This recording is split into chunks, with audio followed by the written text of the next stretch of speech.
Thank you, Adrienne. Well, I'm very pleased to be here once again.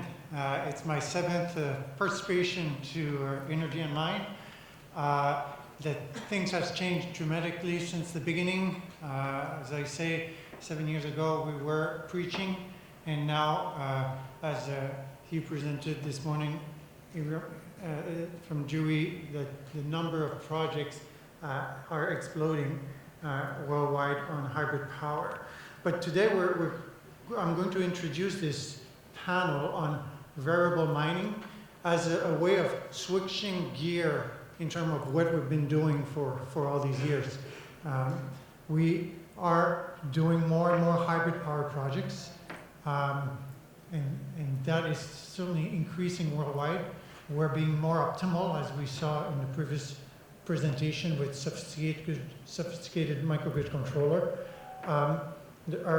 But the renewable power penetrations on many of the large projects will displace 10 or 30% of the fossil fuel. So how do we go from 30% average to 100%? Sometimes we can on smaller projects to reach higher levels, but on tens of megawatt projects, it's very difficult to reach above 30%. We reach up to 60% if we tweak the wind, solar, battery combinations. But to go from 60 to 100%, the current way of doing things leads to high levelized cost of energy. And so that brings the topic here that we want to discuss. There is still some room for renewable energy supply to move forward, to move closer to the mine power demand, which mining processes, because they want to maximize the use of the capex incurred for the mining infrastructures, tend to remain 24/7 operation. But then there is two ways to look at it. I think there is still some extra miles for the renewables to get closer to near base load through the pairing of solar and wind, especially, but not only. And I think that the other part of the gap should be filled by demand side management, actually, which is the best way to decorrelate 24/7 mining operation versus 24/7 power demand. And this is the easiest way to close that gap, I would say. The next stage would be, in my view, to switch for more electrified mines, which would normally bring the same granularity and hence value that you can dig into. Because the more electric you get, the more loads you have, the more granular you can look into, the more sophisticated your energy and power management can be, and then you get all of the benefits, because the closer you get from an overall country grid, basically, and then the more benefits you can get out of smarter energy management. Okay. Yes? But even with the smartest energy management system, if we're really talking about 100% renewables, this is the same question that we have if we're trying to get a whole electricity system like the European grid, for example, to 100%.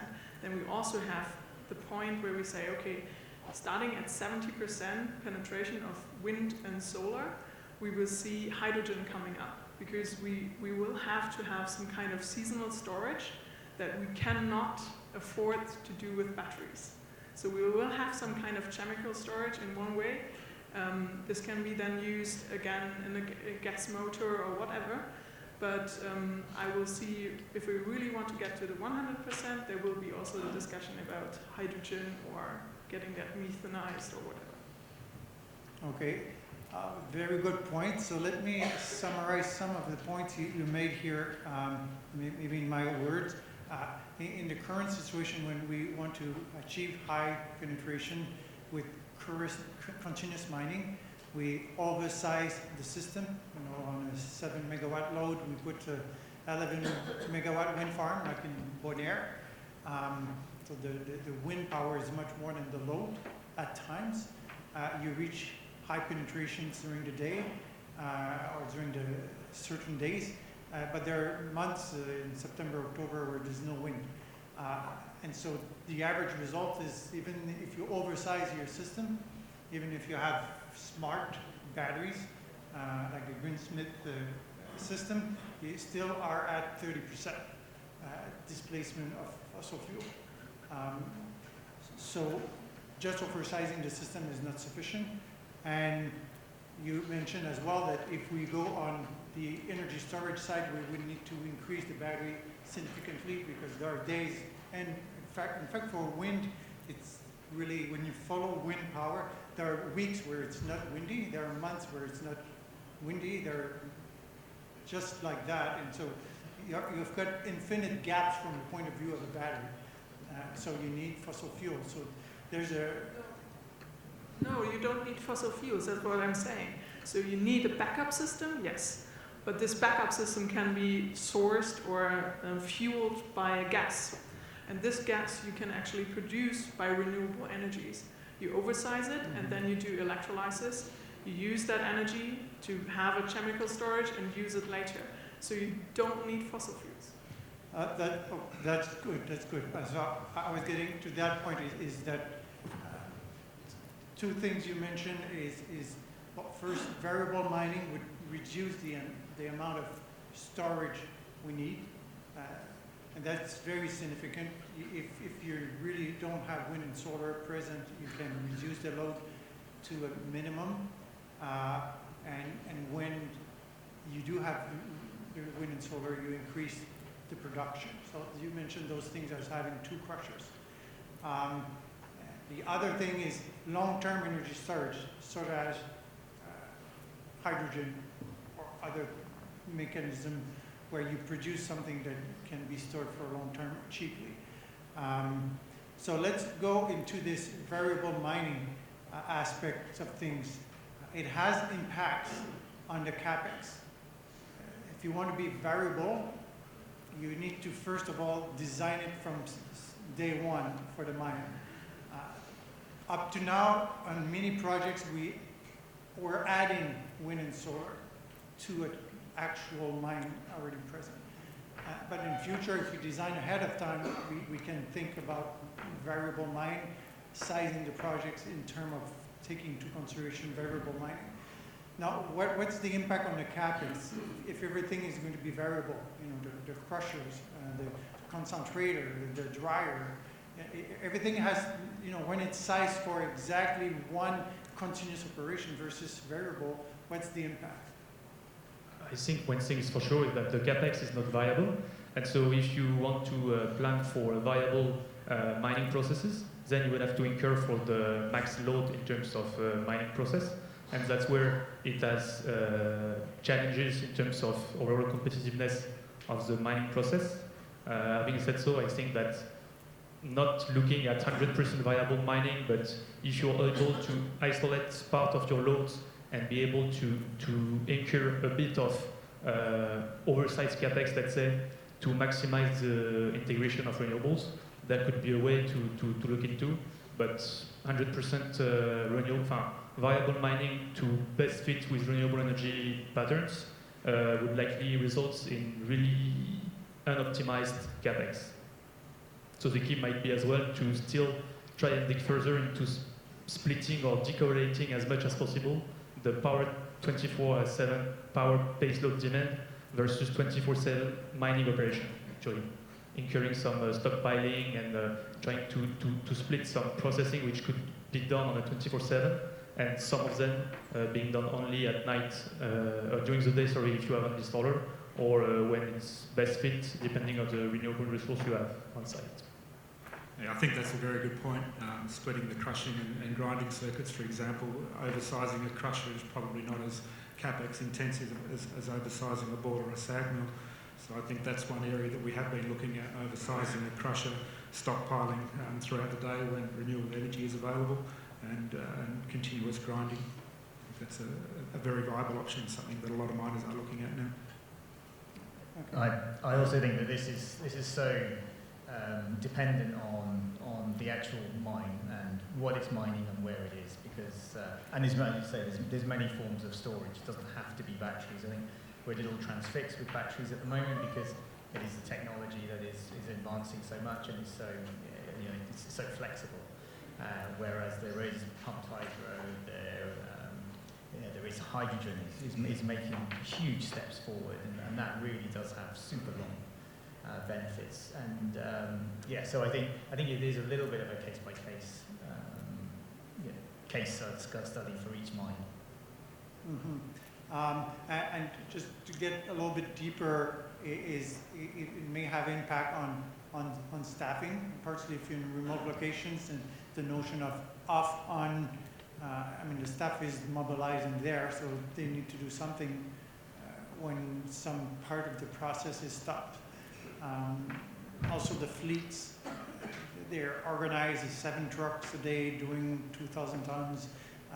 If you're going to variable mining and you've got that truck fleet, how do you see, I mean, you've got a good notion about crusher and stockpiling, but could that also resolve some of the staffing issue of fleet production?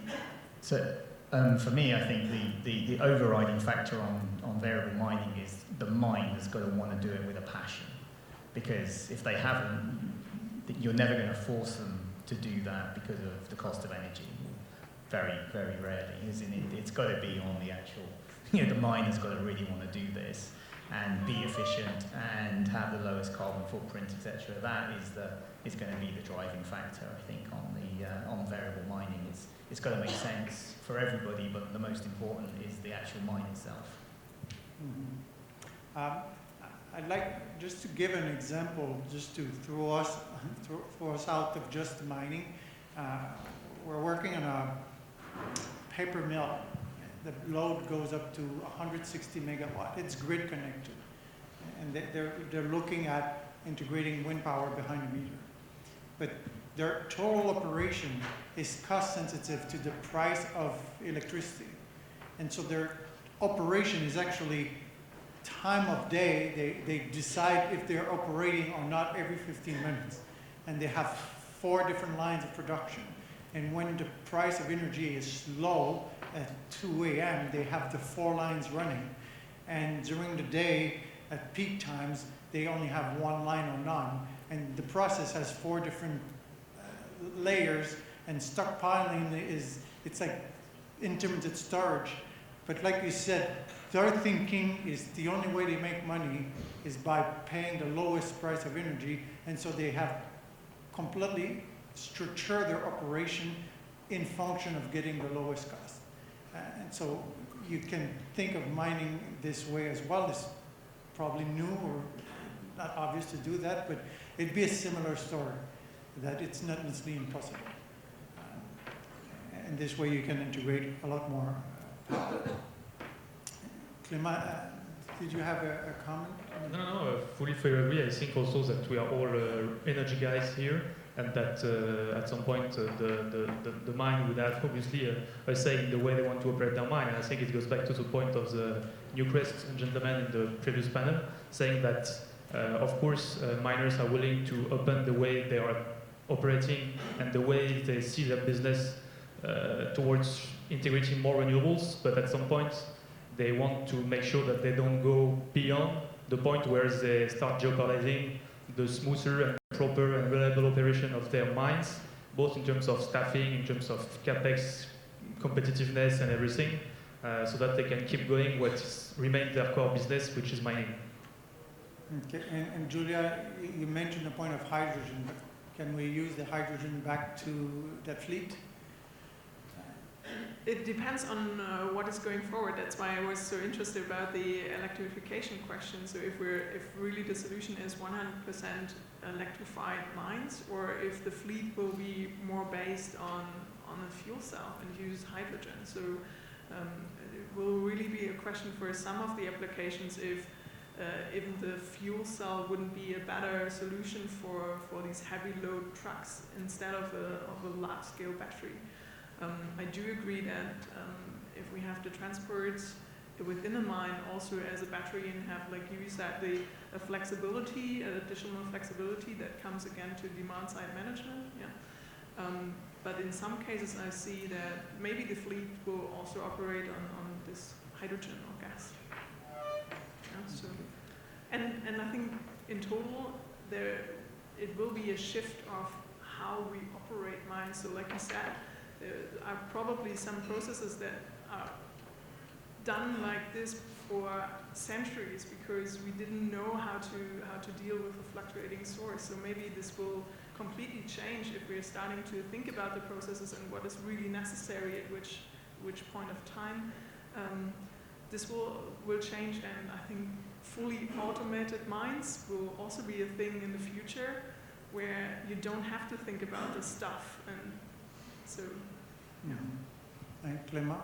No, I think this is also, I think on the power demand side, on the mining sector, I think there has already been tremendous progress over the past few years. But on the trucking side, definitely the strongest upside that I can see in terms of improving the renewable energy supply or the decarbonizing of the whole mining operation will be the shift in the trucking fueling, whether it be from hydrogen, will then be also a vector of energy storage on the power side, or it be in terms of even battery-powered vehicles, which would then be utilized in terms of vehicle to grid.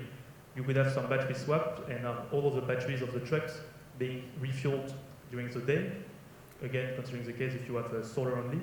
And both ways, this should be the best way to further enhance decarbonizing, because on storage, given the current price and all technologies, you still need, in my view, to stack several value proposals of storage to make it the best value proposal, let's say.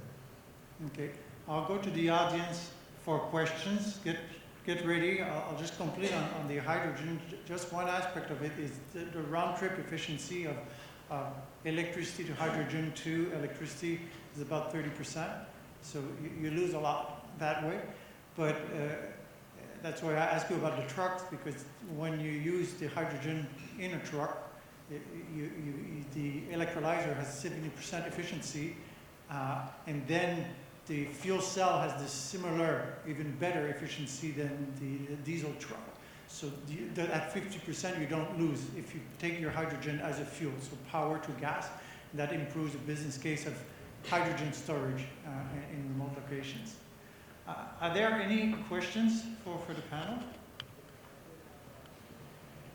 There's one question online, Michelle. Is 100% renewables a practical goal for northern mines in the winter? 100%? Is 100% renewables a practical goal for northern mines in the winter? Well, that's a tough question. Maybe you try to answer it and I can compliment. Yeah, it depends on the resource. I think there's a lot of regions in the north with a very good wind resource where 100% is possible. Again, it comes down to the capex. What's the investment, and have you got an investor that's willing to invest that amount of capex into a project? And we don't talk about resource, but resource volatility is something that's significant in the industry. Very few people would be investing in lithium mine on renewable energy at the moment with what we're seeing with lithium prices. However, gold and copper, we're at record prices in copper. It's a great time to be investing in gold. Sorry, it's a great time to be investing in copper gold projects, and historically they're fairly stable. So I think resource volatility is probably a factor. And there is no short answer to is it achievable in the north. It depends on the resource, depends on the wind, depends on a few other factors. Well, maybe I'll just compliment. Like you said, first of all, it's really a case-by-case basis. And so there's not one fit-all answer. But there are cases like, if you look at a diamond mine, where shipping the result of the mining doesn't require a road, then the notion of being 100% renewable without the need of the road and the shipping of the diesel, it changed completely the economic of the project, right? And De Beers last year at this conference announced they wanted to do Shildiak mine as 100% mine. So in this context, there's maximum saving by going 100% renewable if you save the road. Other projects it is much more difficult if you still need the road. But I think by doing variable mining, what you do is you change from that difficulty to go beyond 60% and increase your levelized cost of energy significantly. You allow you to go to 80% without increasing your cost too much. And I'll give just one last example. Coober Pedy in Australia, and just north of Adelaide, it's a 1.3 megawatt load, $40 million project. They reached 70% penetration. They're not at 90%, but to go from 70% to 90%, it would need another 20 million. And that's the key, is that you cannot break that ceiling unless you change the way you operate. Any other questions from the audience? We had another question for the panel. Is will there be enough in terms of quantity of lithium mined in the next few years to meet the demand of the growing battery market? And what might be the impact on battery prices? Yes, there's enough lithium.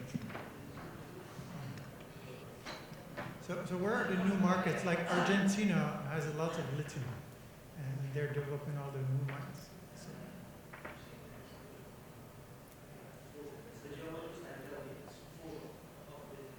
Yes.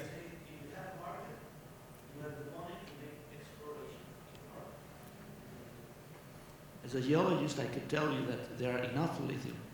In the last 3 years, there are 5 new mines in Australia. Why? Because there is a market. So if there is a market, there are lithium. Lithium is not the problem. I think 2 of those mines are closed down because there's a bit of an oversupply at the moment. That'll come back, that'll recover, but at the moment there's a bit of an oversupply of lithium.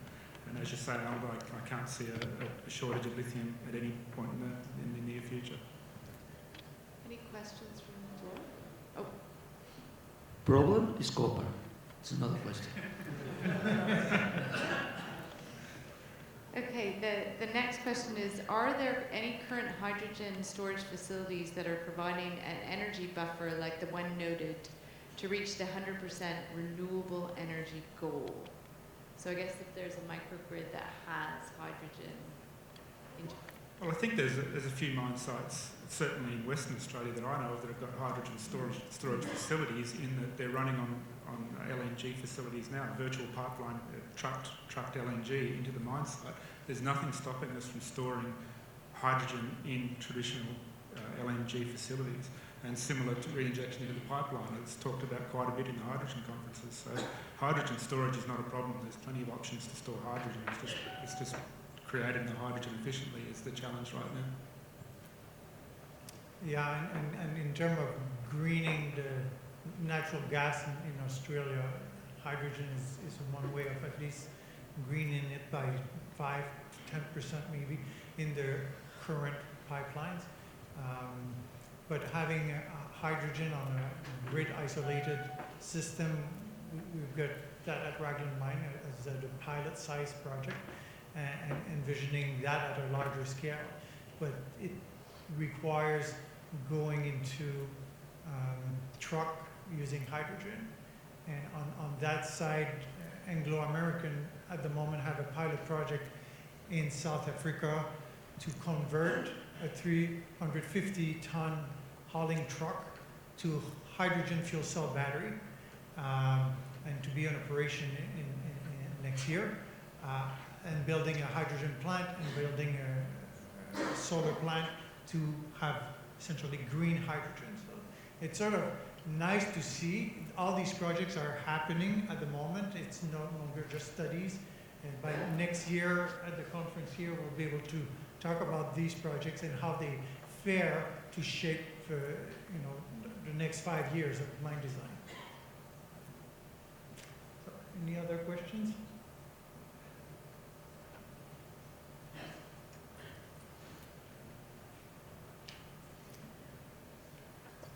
I just wanted to comment that nobody has considered small modular reactors in this. And I think that you could think of a small modular reactor as being a continuously charged battery, and that it could compensate for the variability in the renewables and also take care of the seasonal effects. So there's a session on this tomorrow afternoon, so I don't want to preempt that, but I just think it's something worth considering. Appreciate any comments. I think, as always, with that, the challenge is licensing.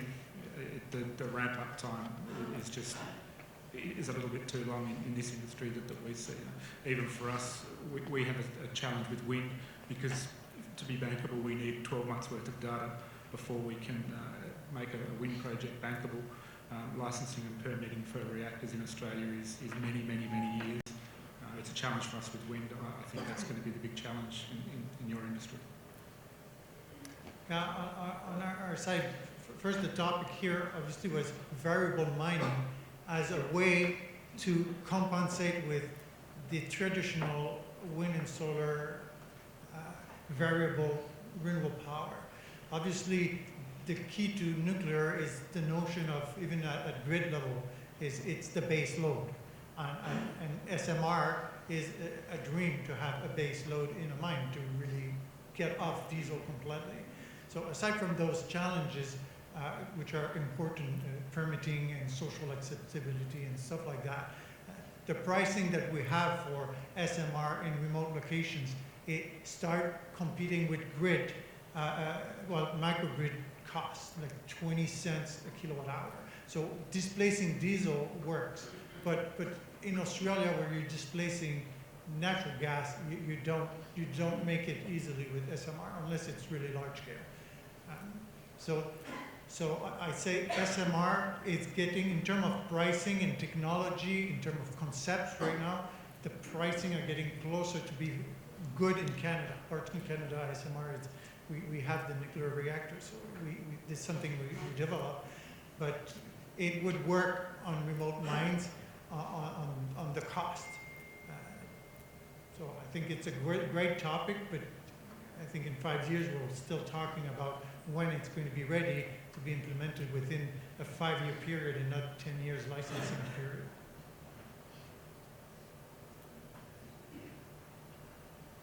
There's maybe just while we're talking about specific technologies, maybe the panel could just comment on the question from the audience on whether CSP is an option for mines. What's CSP? Concentrated solar power, sorry. Yeah, look, it's been tried. A few people have a go at it. The economics aren't quite there. I think it'll always be an option, but at this point in time, I think the capex, the large capex, makes it prohibitive for most small to medium tier mining projects, and short-term resource volatility. A bit of a challenge at the moment, but it is continuously being looked into. It's something that we look at all the time. We just haven't found a place for it yet in the mining industry, in the off-grid mining industry. So in my earlier profession, I did some calculations on the LCOE of different technologies, and one of them is CSP. CSP is very good for baseload in the system. So if you look at South Africa, they actually could get a really cheap baseload price with a CSP and a molten salt system, which actually competes very, very good against PV and battery storage.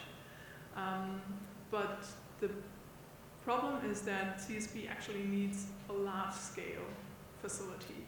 So if we're talking about the mine and a remote site and a microgrid, then this is a macro grid that we're talking about. So if it's somehow connected to the grid and you have a larger system in there, then CSP could be interesting, but not if we're talking about a remote area.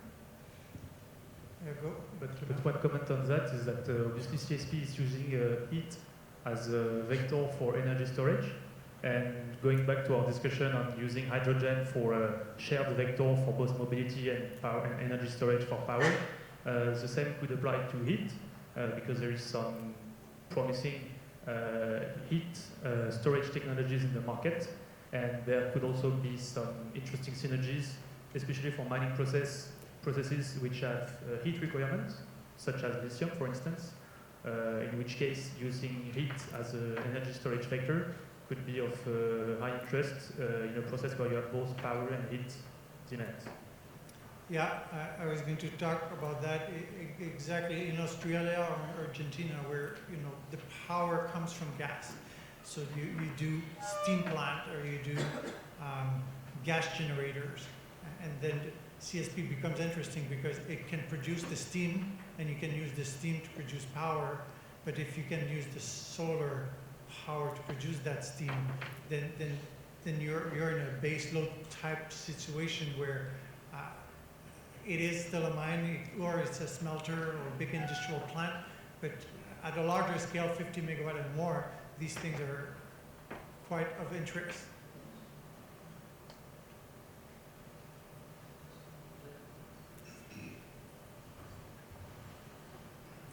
Hello, I'm Martin from Suntrace. I want to add to the CSP discussion. I agree that it should be 50 megawatts or bigger, but there are also projects underway in Morocco, for example, that are combining photovoltaic and CSP.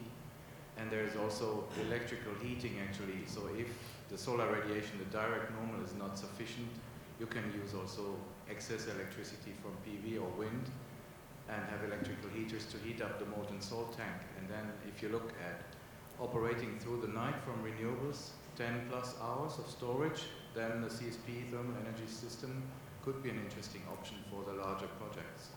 And just to give you a number, I mean, there's concessional financing, so that always is playing a big role in the pricing, but the pricing in Morocco obtained was $7 per kilowatt hour.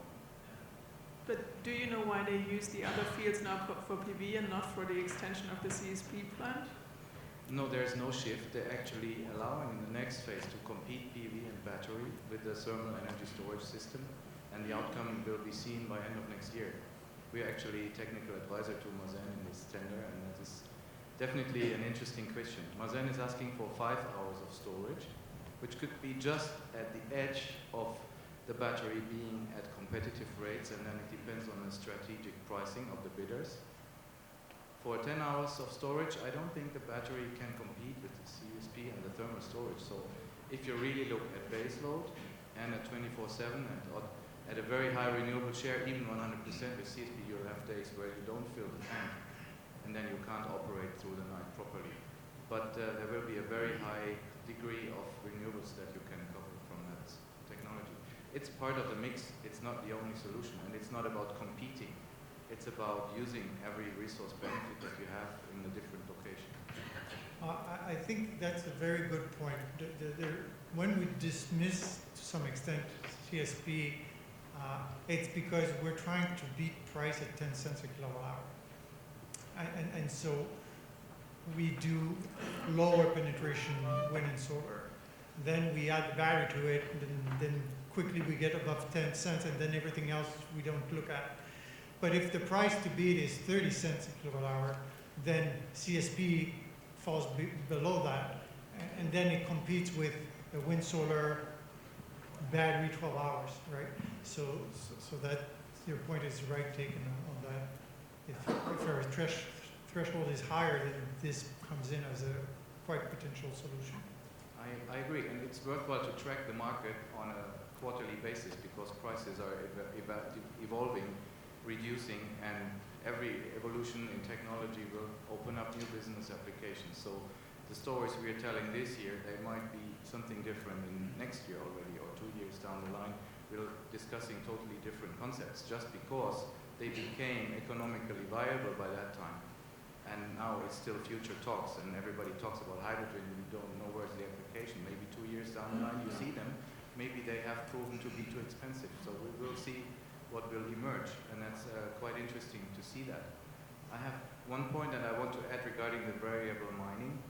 When we were discussing if you put the regime of the mine under the regime of the electricity generation cost, I think you rather look at the production cost from the mine as a whole, and you include into that optimization load shifting, variable mining, plus the generation cost from the different equipments, from the different technologies, and then you come up with the lowest production cost for the mine, and that would be the viable solution in the end. And that's, if that can be leading to a reduction in the cost, it will be a driver. If you don't reach that, then you just have to try to deliver to CO2 targets and pay a price for it, which most companies might not be willing to pay at this point. Yes, thank you very much. Okay.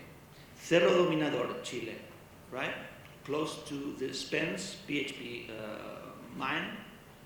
Now it's not in operation. It's making proof. 85% of the CSP is working in that moment. It's 100 megawatts of solar PV and 110 megawatts of CSP, 24/7, 24/7 solution. For 85 to 90% of total amount of this electricity will go to mining. So that depends on the area. There is a new project now in the feasibility step, looking also in Chile, and also they are looking in the south of Peru the same. But why? Because they have, for example, the Cerro Verde mine uses 500 megawatts. So they are huge. There's another type of mining, but there are some solutions that CSP could be right in some places, and also because they don't have any kind of gas in the south of Peru. That's only the information.